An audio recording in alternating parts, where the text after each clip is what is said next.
Hey guys, Toby Mathis here, and today we're going to talk about creating an invisible trust to safeguard your assets and to protect them. And we'll kind of jump into why is this even relevant? Well, first off, the landscape's changed over the last 10, 15 years. Realistically, people are getting more sophisticated in how they can identify individuals, and unfortunately, we're seeing an explosion in litigation. How bad is it?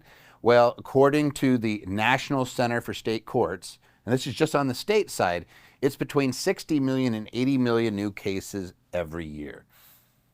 I just want that to sink in for just a second. On the federal side for civil actions, it's about 300,000 per year. And I didn't stutter.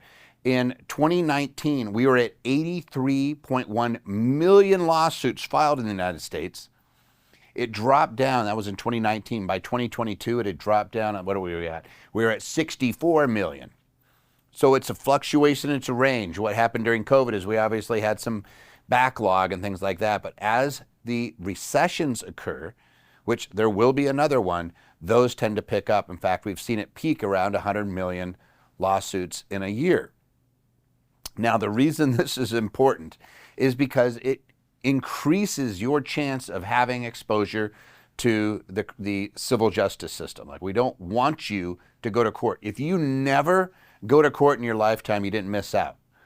Like, nothing really good happens inside that courthouse, and it's not going to help you prosper unless you're a lawyer, right? Or unless you're doing some litigation, something to do with litigation. Otherwise, avoid it like the plague. There's nothing good that happens in those courthouses. You're not missing anything if you never have to deal with it. And even more importantly, if your heirs never have to deal with it, because we want you to keep your stuff private and also stay away from those courthouses. We know that there are plaintiff lawyers that get paid a commission. They're getting a percentage because they call it contingency. It's really what they're saying is we're going to get 40% of whatever we can get out of those individuals. So the best techniques that we've seen, and I've been doing this for 28 years, you want to stay out of court, don't let anybody know what you have. And how do we do that? It's with a privacy trust, an invisible trust.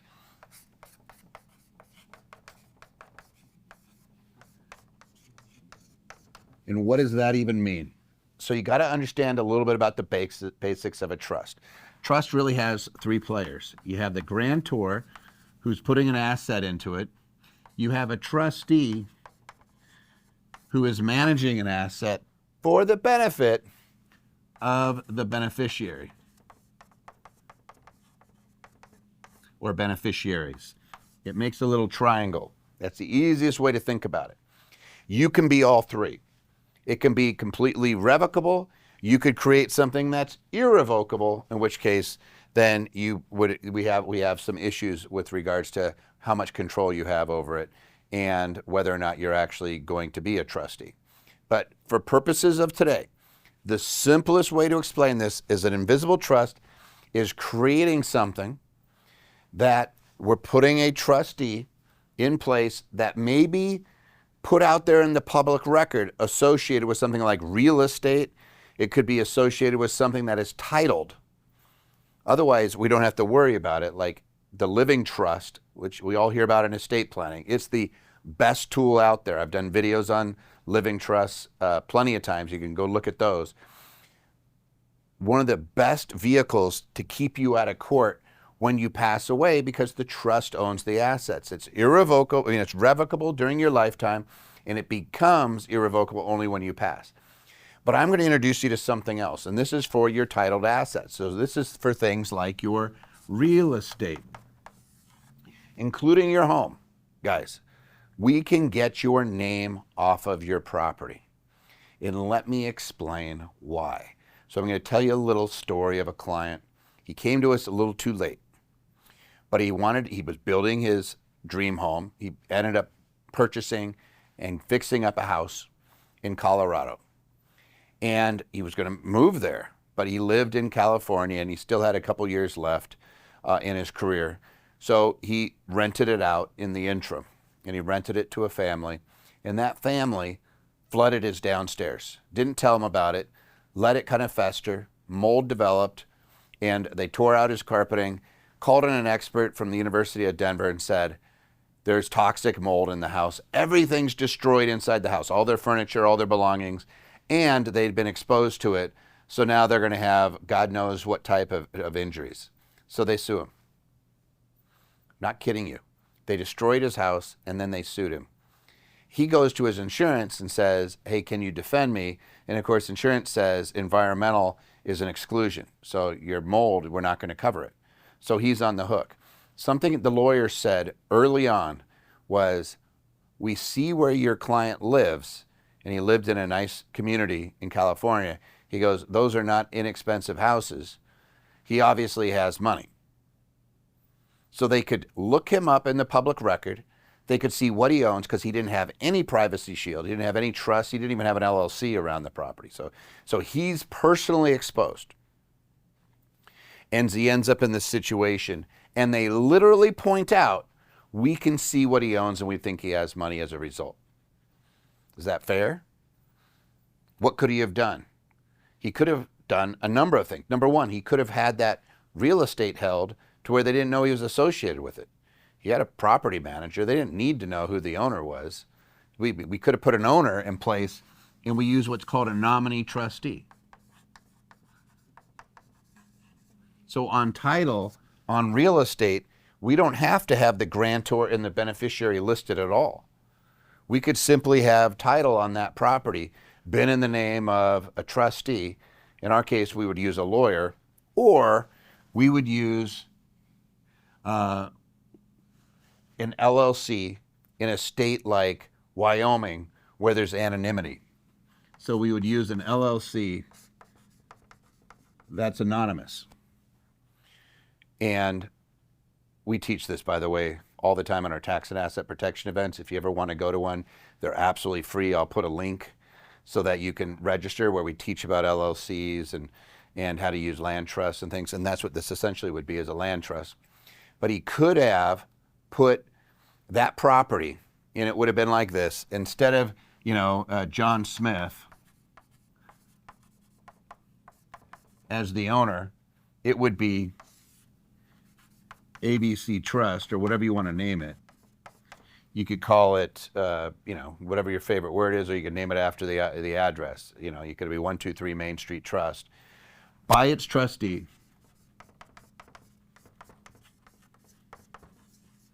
and then it would have been 123 LLC.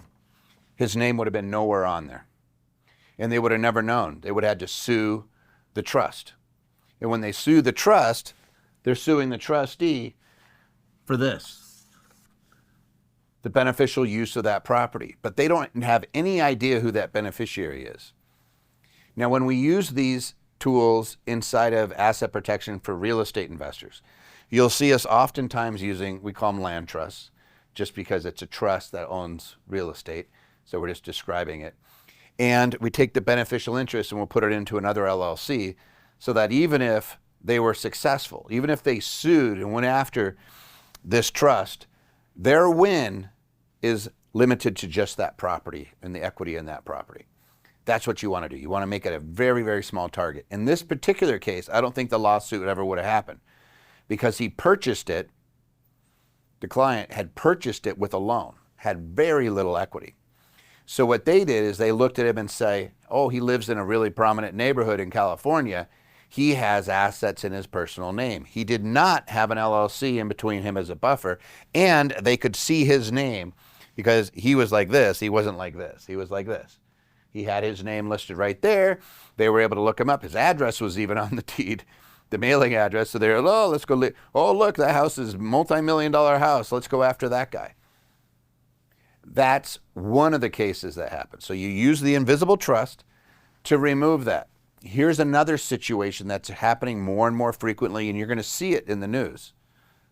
People are targeting folks when they're away from their homes.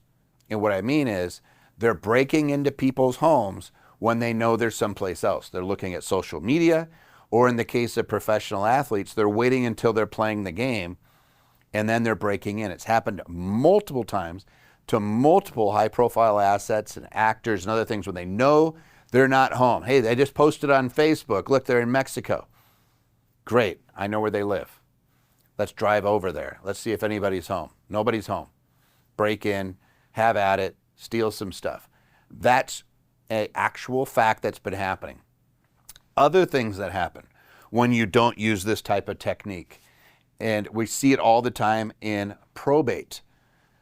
The assets are actually listed. There's zero privacy in probate. And so if you own a house and your estate and you use a will or you didn't do anything at all, that house and its contents will more than likely be a public record where somebody could go look it up and decide, hey, let's see if the kids are out of state. Let's go look up this case, what's in there, and they could go shopping for your stuff. That also has happened quite often, unfortunately. People target probate estates for all sorts of things. Sometimes it's just trying to buy those properties, but it's all out there in a public record. Another case that we've seen, landlord-tenant. If they know you're the landlord and they can see your name on it, you're the owner and they know you, they may end up showing up at your home. And there's been cases where tenants get angry with landlords, and there are cases of violence, including death, where somebody decides they're going to go get even. You don't want to have your address out there. This is why police have anonymity. We don't want them to be the target for somebody who's unscrupulous. Now, obviously, if you're a landlord, you might have a management company and things. You do not want to give them an avenue to find out where you live. My partner, Clint, who I've been partners with for 28 years in this firm, grew up doing apartments and can tell you stories about his mom sleeping with a gun when his dad was out of town on business, and tenants found out. They like to call and let her know, hey, we know you're alone. Maybe just might just come over there and visit you. Nothing the police could do, no threat. Now she's sleeping when I open. We don't want that for our clients. And so we try to get their clients' names off of everything so somebody doesn't even know where you're at and hopefully has no idea you're involved with the property. Last case I'll give you, it was a doctor, psychiatrist friend of mine. Doesn't want his name out there because the patients, some of them are on medications, some of them have severe mental illness. He doesn't want them showing up at his house at 1 o'clock in the morning, banging on the door and asking for things. I had another friend who was a pain doctor, did back surgeries and things like that, but also had people that were oftentimes shopping for opioids, trying to get more prescriptions. Showing up at the house, last thing you want. Or you end up on the bad side of litigation and some lawyer decides it's a good idea to have you served at 10 o'clock or wait for you to leave so they could serve your spouse when they're at home all alone. Maybe during one of the kids' birthday party, seen that. Been there, have that t-shirt, right? People do unscrupulous things if they could find out where you live. So we don't want your name on those assets, and that's why we use this type of trust. Any property, whether it be your personal property, don't worry, it does not trigger due on sale clauses. It does not cause you to lose the 121 exclusion. The Corporate Transparency Act doesn't ruin this. That's not a public record. You have all these things where I always hear these, oh, but what about this? What about this? What about this? No, this will take your name out of the public record.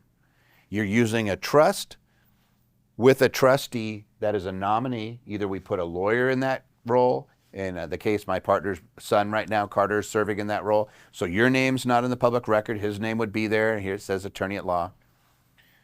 Or you use an anonymous LLC like we use in Wyoming. We like to use those. In either case, your name is not on the public record. Now, why and how does this work? Once your name's off, here's what happens. I have two cases from the last couple years. Number one, gal owned a business. They were involved in real estate, and there was a bad transaction, not involving them at all. But like oftentimes happens, and this was in California, a California lawyer sues anybody that they can see. It's called shotgun lawsuit. They just scatter, throw enough spaghetti at the wall, let's see what sticks. So once they did that, and they named all these people, she can't sleep at night, she's freaking out, why did they name me? And within a couple of months, the lawyer that sued, she gets a lawyer, they talk, and he says, your client doesn't have anything, so we're just going to go ahead and dismiss her. The attorney was like, great, and the client's ecstatic. Like, they let me out. But it was curious. They let me out because They said I didn't have anything. It's because everything she had, we had put it on in what we call an anonymity shield over it. They could not see what she owned other than she had a licensed business, so they could see her associated with that, but that was it. Couldn't see her house.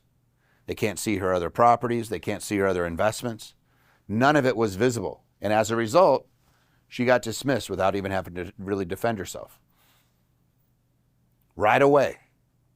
Another case, and this is probably the most glaring example of how this works. Two brothers, same business, massive liability occurrence. Both brothers get sued. One brother has big California law firm. They had some LLCs. They had everything, but everything was in his name. Like, you just look up the Secretary of State and you could see his name on all the entities. They immediately thought that's the deep pocket. Our client, who was actually had more assets than brother, we had the anonymity shield in place. They couldn't see what he owns. And they settled for a peppercorn, a small amount, and he was out of the suit. His brother had to deal with that and ended up with a 7-figure settlement eventually after 4 years of contentious litigation. The only difference between those two, they had similar estates. Our client actually had more money, now has way more money because he didn't have to go through all that litigation and didn't have to deal with all that, and also didn't have to pay a huge settlement. The only difference, invisibility, using anonymity as our friend, versus not. Same LLCs, everything else, same protections from the state. Slow clap, that gets you only so far, right? What you really need to have is anonymity. And there's really 3 big reasons why you do it. You do it because, 1, it's going to prevent lawsuits or make them go away a lot quicker. It's going to prevent harassment and keep your privacy intact so people do not target you for whatever their scheme is. Again, you don't want to be on vacation worried that, oh, I posted something, somebody's going to figure out where I live, and they're going to show up at my house and they're going to steal my stuff. And number 3, and this is a big one, we didn't talk about it much, I talked about living trust. This is how you create a legacy. You create a legacy by not going through probate, not doing die and distribute, but by creating a vehicle that will outlive you and keep going on in perpetuity if you want it to. That's where these things are really, really effective. And believe it or not, something that simple can have that dramatic an impact. If you like this type of information, guys, please like and subscribe. If you have any comments for me or have any real life example that you want to share, put it down in the comments. I love hearing people's examples. And if you know anybody who could benefit from it, please share it. And I'll see you guys later. Thanks.